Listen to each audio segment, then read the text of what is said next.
Hi there, this is Jonathan Nituch with Procept Associates. In this video we're going to talk about managing stakeholder engagement. That is PMBOK section 13.3, part of the new stakeholder management knowledge area in the latest version of the PMBOK.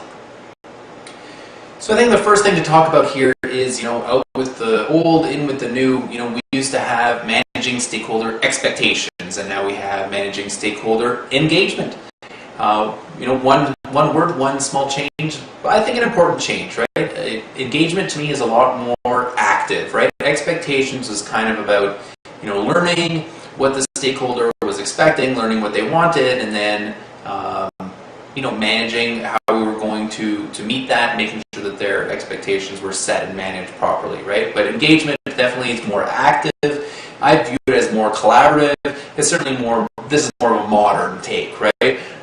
Project management is getting more collaborative. The general business environment is getting more collaborative. So this move from expectations to engagement, certainly following with that trend. Is it more risky? In one of the other videos, we talk about assessing stakeholder engagement and some of the risks that are associated with stakeholder engagement. I encourage you to check that one out. But I think there is some fear from project managers of engaging too much makes things a little bit more complicated and maybe a little bit more difficult. But we can certainly say collaboration or engagement is more powerful, right? Having people more engaged, you have more minds thinking about your project, more hands working on your project, you just have more energy and more sort of human capital to work with. So engaging your stakeholders is a lot more powerful of an idea than just managing their expectations, as we used to say.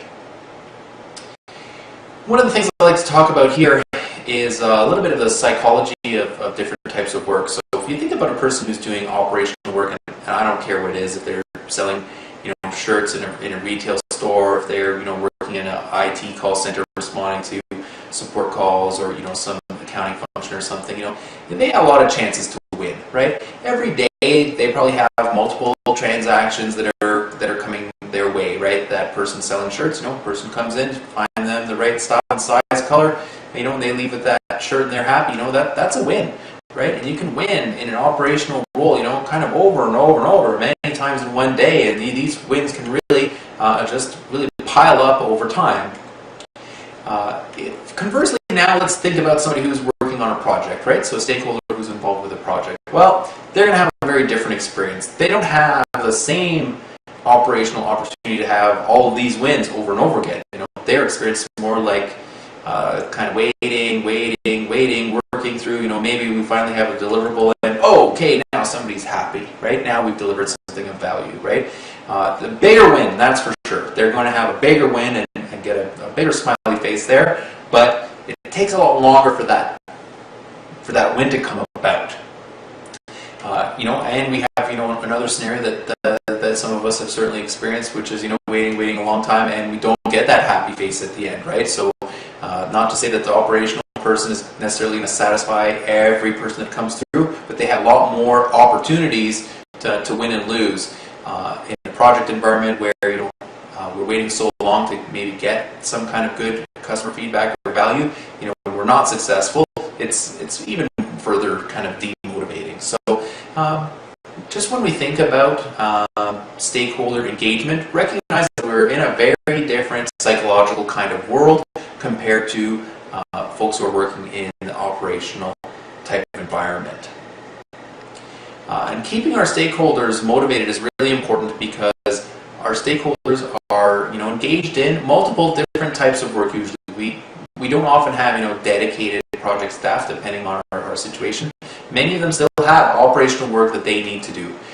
Many of them are involved in different projects. Your project is not the only project that they're concerned with. They have some other ones that they're working on as well. We need to make sure that their engagement is high so that they can continue to contribute to our project in a meaningful way in the face of all of these competing projects and competing operational work that are also kind of drawing on their time and energy, right? So having a good high level of engagement ensures a good effort on the part of your stakeholders and resources. One of my favorite stories that relates to this is from Seth Godin. So Seth Godin is a marketing, known for his marketing background, and and he has a book called Tribes, and just share one story from that book. So Seth Godin was a project manager and in a software development company producing computer games, but he's not an engineer, right? He doesn't have a software engineering background or any kind of technical background, but he's assigned these projects. He doesn't have enough resources. He's not going to meet his deadline, right? So actually what he does is he starts to produce a newsletter talking about all the exciting things that are involved in his project, and being a fantastic communicator. You know, he wins the hearts and minds of the staff at his organization.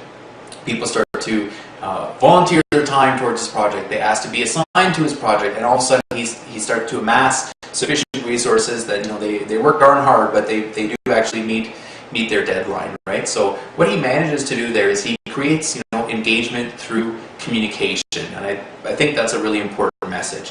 It's very difficult to create engagement if you don't have any communication.